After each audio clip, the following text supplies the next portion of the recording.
सहनाववतु सहनौ भुनक्तु सह वीर्यं करवावहै तेजस्विनावधीतमस्तु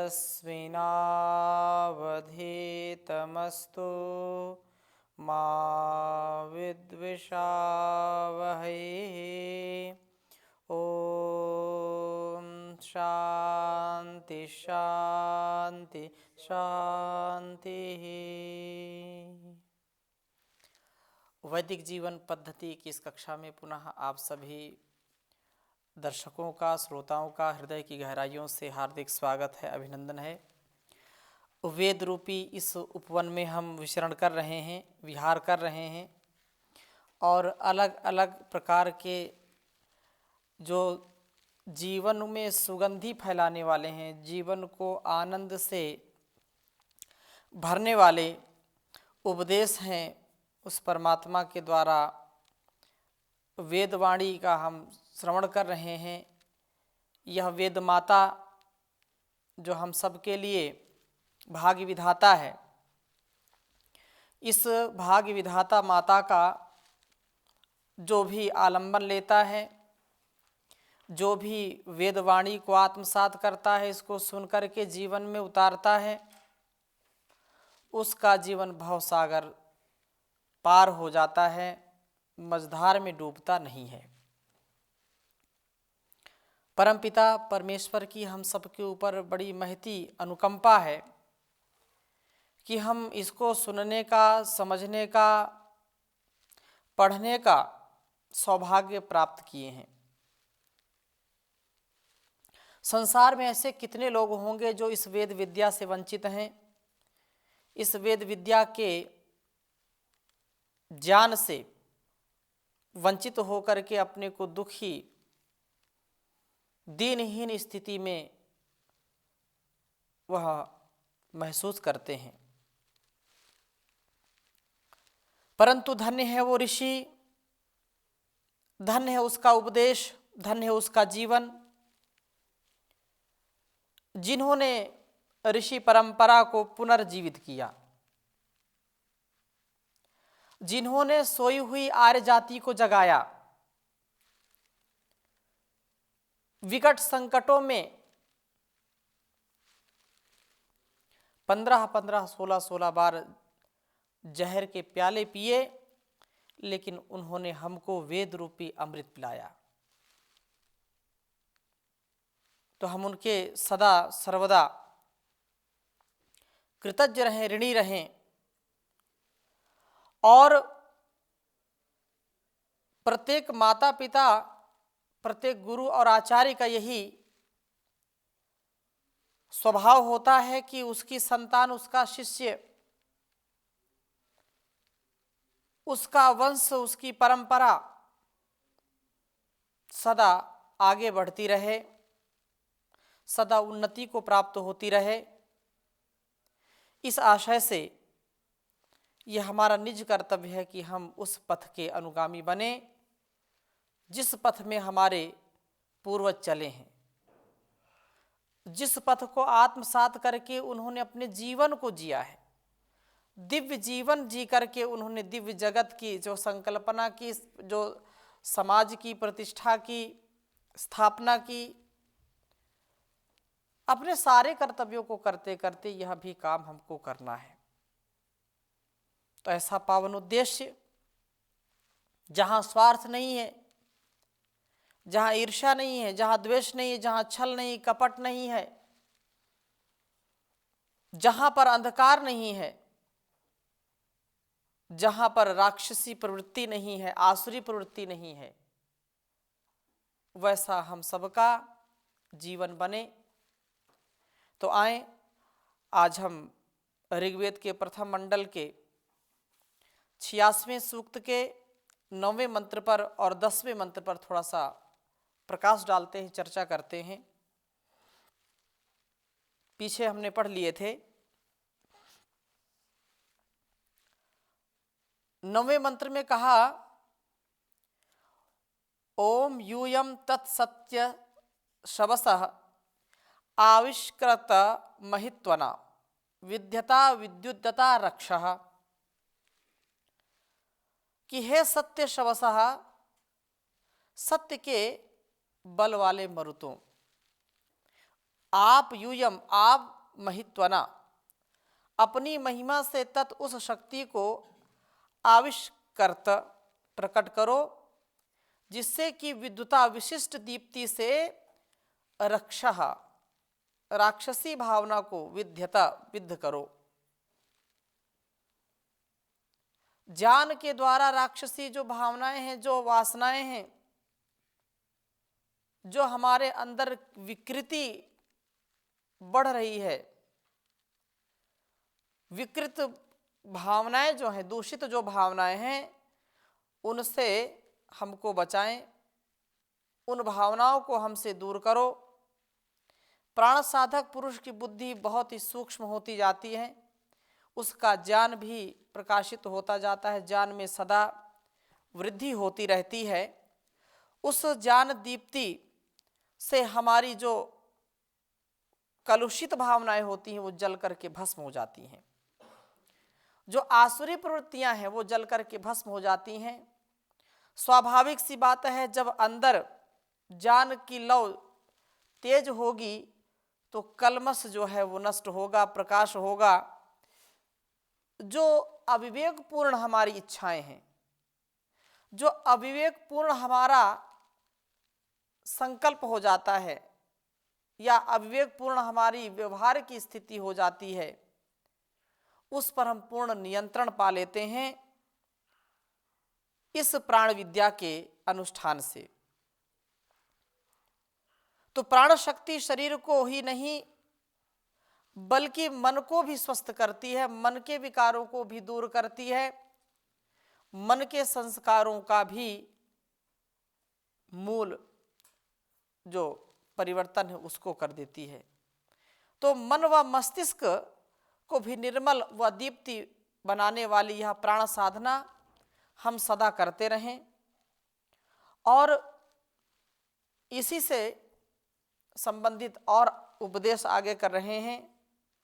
ज्योति का प्रादुर्भाव होता है।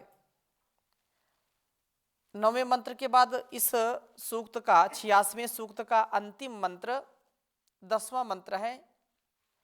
मैं इसको आपके समक्ष लिखता हूं, फिर इस पर चर्चा करूंगा। बहुत ही सुंदर मंत्र है।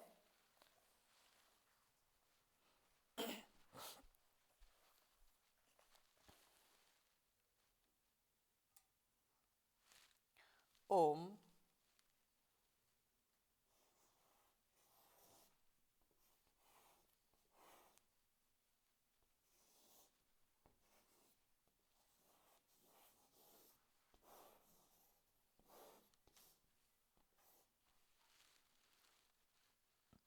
गुहता गुह्यम।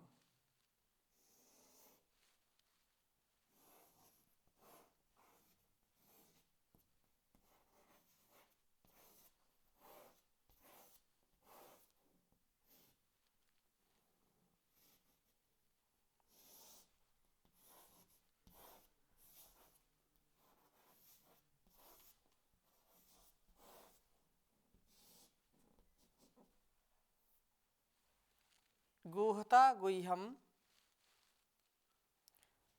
तमो वियात।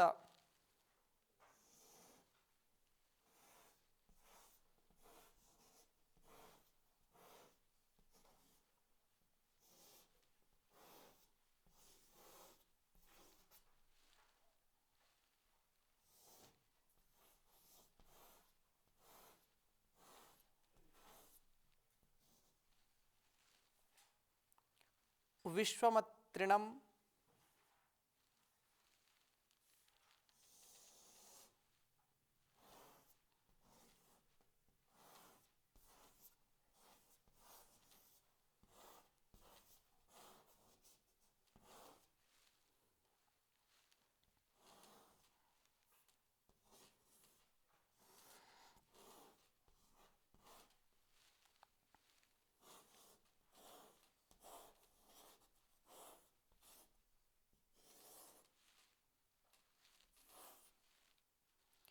ज्योतिष्कर्ता यदुष्मसि।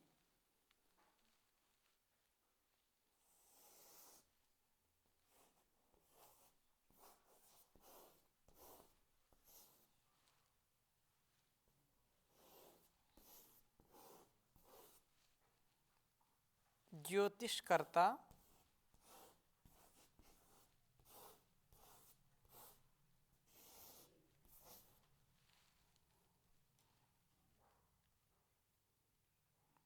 यदुष्मसि।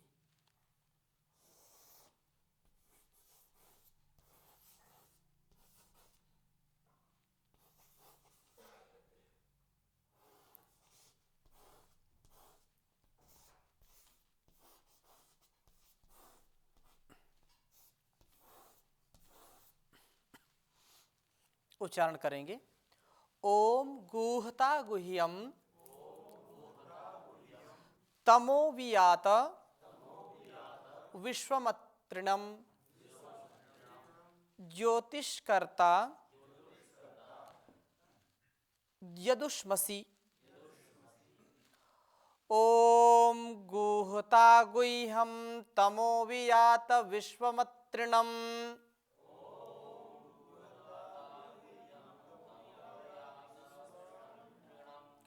ज्योतिष्कर्ता यदुष्मसि।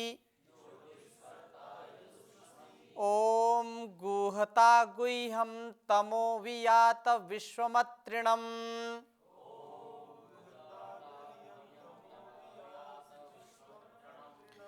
ज्योतिष्कर्ता यदुष्मसि। भावार्थ इस प्रकार से समझने का प्रयास करेंगे। गुहता गुह्यम, हे प्राणों, गुह्यम तमः, बुद्धि रूप गुहा में, गुफा में होने वाले अंधकार को गुहता संवृत करो, अर्थात हमसे दूर करो, विनाशयत नष्ट करो। प्राण साधना से ज्ञान दीप्ति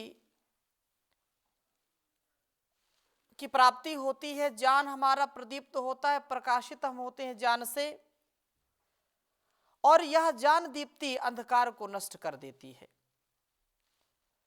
पिछली कक्षा में भी मैंने चर्चा की थी कि यदि संपूर्ण संसार में बुद्धि की शुद्धि के लिए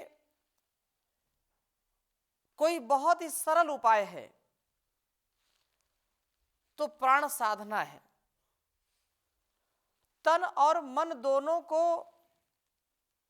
व्यवस्थित स्वस्थ रखने के लिए, बुद्धि को कुशाग्र करने के लिए, तीक्ष्ण करने के लिए, वाणी में ओजस्विता के लिए, शरीर में तेजस्विता के लिए प्राण साधना पर ऋषियों ने बहुत बल दिया है। जो प्राण साधक हैं, प्राणों का महत्व समझता है, उसका मन मस्तिष्क सदा सर्वदा नियंत्रण में रहता है। क्योंकि संसार में बुद्धि की शुद्धि परम आवश्यक है। यदि बुद्धि की ठीक नहीं है तो हमारा कोई भी कार्य ठीक चलेगा नहीं। लोग बोल देते हैं तेरा दिमाग खराब हो गया, तेरी बुद्धि खराब हो गई। आपस में चर्चा करते हैं तुम्हारी बुद्धि खराब हो गई क्या? और हम यही प्रार्थना करते हैं, धीमहि धियो यो नः प्रचोदयात्।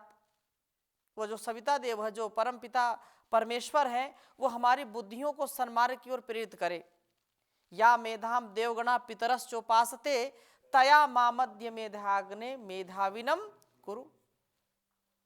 तो मेधाविनम कुरु, मेधा से परिपूर्ण कर दीजिए। बुद्धि से हम कभी भी कमजोर ना हो, बुद्धि पूर्वक हमारा जीवन चलना चाहिए। बुद्धि का सामर्थ्य हमारा बढ़ता रहे। और बहुत ही यह प्रेरणादायक मंत्र है कि बुद्धि का यदि हम विकास करना चाहते हैं, बुद्धि को तीव्र करना चाहते हैं, कुशाग्र करना चाहते हैं, तो प्राण साधना करें। और इस गुहा में जो अंधकार है, क्योंकि यदि बुद्धि हमारी ठीक नहीं होगी तो निश्चित रूप से अनेक प्रकार के दुर्गुण, दुर्व्यसन, दुर्व्यवहार हमारे अंदर आ जाते हैं और हम कभी भी उन्नति को प्राप्त नहीं कर पाते हैं। इसलिए हमारे अंदर पशुता का भाव ना जागृत हो, असुरत्व हमारे अंदर ना आए, हम मनुष्यत्व का जो कर्तव्य है, जो धर्म है, उसको निभाने में सदा अग्रणी रहें, कभी पीछे ना रहें। इसलिए प्राण साधना करने वाला व्यक्ति सदैव बहुत ही तीक्ष्ण बुद्धि का होता है, बहुत कुशाग्र होता है, सूक्ष्म विषय का वह पकड़ने वाला हो जाता है।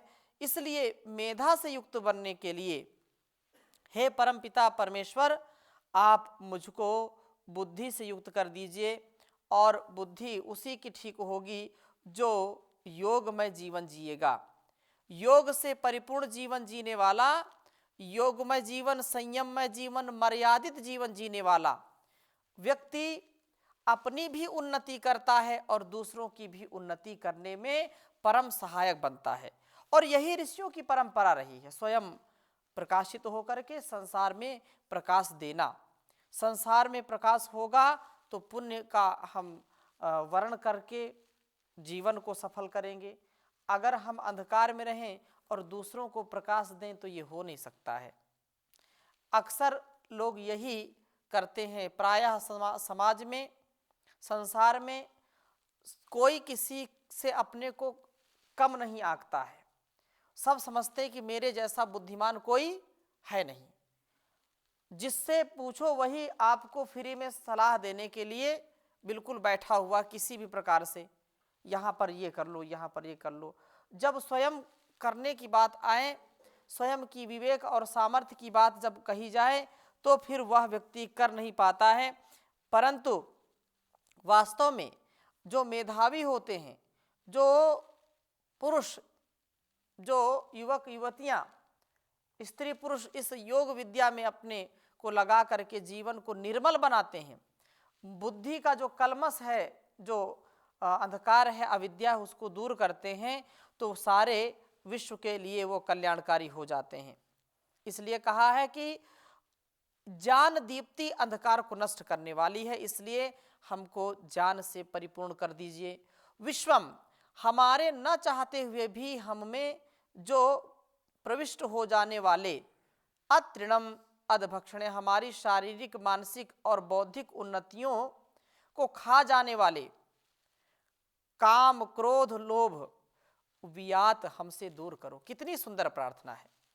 कहा है कि वियात विश्वमतृणम, हमारे जो उन्नति को नष्ट करने वाले हैं, हमारी जो यश कीर्ति है उसमें जो धब्बा लगाने वाली चीजें हैं, वास्तव में हमारे आध्यात्म मार्ग में जो बाधाएं हैं, या हमारे इस शरीर, मन, वाणी आदि में, बुद्धि आदि में जो अवगुण उत्पन्न हो जाते हैं, जो बुद्धि को नष्ट कर देते हैं, तेजस्विता को नष्ट कर देते हैं, अतृणम, इनको जो खा जाते हैं, तो यह वियात, विशेष प्रकार से यात, इनको दूर कर दीजिए हमसे। प्राण साधना का दूसरा लाभ यह है कि शरीर के नाशक जो काम है, उस काम का, और मन को विकृत करने वाले क्रोध का, तथा बुद्धि को विनाशक लोभ का नाश हो जाता है। पुनः समझने का प्रयास करेंगे। शरीर में रोग कैसे आएंगे? काम वासना से। ये दूषित हो जाता है, विकृत हो जाता है, नष्ट हो जाता है। काम को हम निकट ना आने दें, जो वासनाएं हैं उनको निकट ना आने दें। शरीर को जीर्ण शीर्ण बना देता है, शरीर को असमय दुर्बल बना देता है। जो वासनाएं हैं, यदि मानसिक तौर पर भी वासनाएं आ जाएं तो हमारा शरीर असमय वृद्ध हो जाता है, हमारा जो इंद्रियों का सामर्थ्य है वो क्षीण हो जाता है। इसलिए शरीर को नष्ट करने वाले काम को नष्ट कर दीजिए। और दूसरी प्रार्थना क्या कही है कि जो मन को विकृत करने वाला है, मन में जो विक्षोभ पैदा कर देता है, मन को जो अशांत कर देता है, उस क्रोध को नष्ट कर दीजिए। शरीर को नष्ट करने वाला काम है उसको नष्ट कर दीजिए, और मन को जो असंतुलित कर देता है, असंयमित कर देता है, विक्षोभ पैदा कर देता है, अशांत कर देता है, उस क्रोध को नष्ट कर दीजिए। क्योंकि क्रोध व्यक्ति को बिल्कुल असहाय बना देता है। स्वयं उसका जीवन जब व्यवस्थित नहीं होगा, यद्यपि ये एक चीज दूसरे से भी रिलेटेड है, दूसरे से संबंधित है। मन में क्रोध आएगा तो शरीर भी प्रभावित होता है उससे, और शरीर में रोग आएंगे तो उससे मन भी प्रभावित होता है, एक दूसरे के पूरक हैं। लेकिन समझने के लिए अलग अलग भी समझा जा सकता है कि जो मन है ना, मन कब अशांत होता है? जब किसी के प्रति क्रोध आ जाए, ईर्ष्या द्वेष हो जाए। शरीर तो स्वस्थ होगा, लेकिन कभी आप अनुभव करिए, यदि किसी के प्रति क्रोध आता है, क्रोध द्रोह ईर्ष्या असूया यार्थानाम यम प्रति कोपः, महर्षि पाणिनि ने अष्टाध्यायी के पहले पाद में पहले अध्याय के चौथे पाद में एक सूत्र बनाया, क्रोध द्रोह ईर्ष्या असूया अर्थानाम यम प्रति कोपः। जिस व्यक्ति को जिसके प्रति कोप की भावना आ जाए, उससे वो असंतुष्ट हो जाए, तो उसके प्रति ये चार चीजें अपने आप आ जाती हैं। क्रोध की भावना आ जाती है, द्रोह की भावना आ जाती है, क्रोध द्रोह ईर्ष्या वो करने लगता उससे, और असूया उसके अच्छे काम करने पर भी उसमें दोष निकालना। और ये चार चीजें जिसके अंदर होंगी, उसका मन कभी भी शांत नहीं रह सकता है। तो ये क्रोध की भावना हमारे अंदर ना आए किसी के प्रति। क्रोध क्योंकि आता है तो हमारा मन अशांत हो जाता है, और मन अशांत हो गया तो क्या करना क्या नहीं करना, कैसे जीवन को जीना, उसका जो लक्ष्य है, वो जो गुण है, जो स्वभाव है, उसको हम भूल जाते हैं। इसलिए प्राण साधना के द्वारा हम इसको ठीक करें। तथा बुद्धि के विनाश का कारण क्या है? लोभा पापस्य कारणम। लोभ के कारण व्यक्ति पापी बन जाता है। यदि बुद्धि को ठीक ठीक चलाना है तो लोभ से हमको बचना चाहिए। माँ गृधा कस्य स्वित धनम की जो बात कही, जो उपदेश दिया है, किसी के भी धन का, किसी के भी वस्तु का, स्थान का, व्यक्ति का कभी भी हम अनधिकृत रूप में अनपेक्षित कार्य ना करें। हम कभी भी अपने सीमा का, अपने संयम का, अपने मर्यादा का उल्लंघन ना करें, अपने कर्तव्य से विमुख कभी ना हो, तो हमारे जीवन का सद उपयोग हम कर सकते हैं। और आगे कहा, इनका विनाश करके हे प्राणों, आप उस ज्योतिष कर्ता यदुष्मसि, ज्योति ब्रह्म के प्रकाश को कर्ता कीजिए। अर्थात जो वह प्रकाशकों का भी प्रकाशक है, ज्ञान स्वरूप है परमात्मा, उसके ज्ञान से, उसके प्रकाश से हमको प्रकाशित करिए, हमारे जीवन को विकसित करिए, हमारे जीवन को पुष्पित पल्लवित करिए। यत जिसे उष्मसी हम चाहते हैं, जिस ब्रह्म ज्ञान को, ब्रह्म प्रकाश को हम चाहते हैं, आप उष्मसी, हम जो चाहते हैं कर्त, उसको कर दीजिए, बिल्कुल विलंब मत करिए। आप इस भावना को, इस कामना को, इस हमारी चाहना को आप पूरा करिए। हमारी इच्छा होती है कि हम ब्रह्म की ज्योति का दर्शन करें, काम क्रोध लोभ उस ज्योति के दर्शन से हमें वंचित करते हैं। प्राण साधना से इन कामों को नष्ट करके हमें ज्योति का दर्शन होता है और प्राण साधना से अज्ञान अंधकार नष्ट होता है, काम क्रोध लोभ दूर होते हैं, ब्रह्म ज्योति का दर्शन होता है। तो हम उस ब्रह्म ज्योति से, उस प्रकाश से अपने आप को प्रकाशित कर सकें, क्योंकि वह परमात्मा हम सबको देख सुन जान रहा है। हम सदा सर्वदा ऐसे अपने जीवन को जीते रहें। आज की कक्षा को इन्हीं शुभकामनाओं के साथ यहीं पर विराम देते हैं। शेष चर्चा अगली कक्षा में करेंगे। ओम शांति शांति शांति।